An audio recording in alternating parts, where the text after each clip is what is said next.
রবীন্দ্রনাথ ঠাকুরের বাসায় বড় বড় কবিদের আড্ডা হচ্ছে। আমি সেখানে সবার জন্য চা বানিয়ে নিয়ে গেলাম।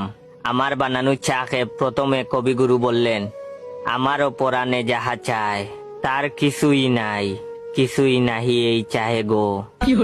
এটা শুনে বিদ্রোহী কবি কাজী নজরুল ইসলাম লাফ দিয়ে উঠে বললেন, আমি বিদ্রোহী রণক্লান্ত, আমি সেই দিন হব শান্ত, যদি ভালো করে কেউ চা বানিয়ে আনতো।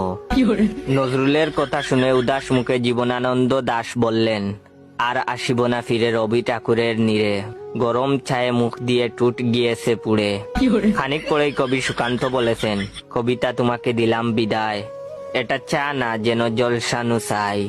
হেলাল হাফিজ তখন গুমড়ে বললেন, নষ্ট পাতির সস্তা চায়ে মুখ হয়েছে তিতা, কষ্ট চেপে নষ্ট চায়ে মুখ দিয়েছে কিটা।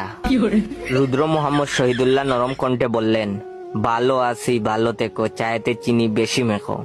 তা শুনে কবির নির্মূলেন্দ্র গুণ বললেন, আমি হয়তো মানুষ না, মানুষ হলে এমন চায়ে চুমুক দিতাম না।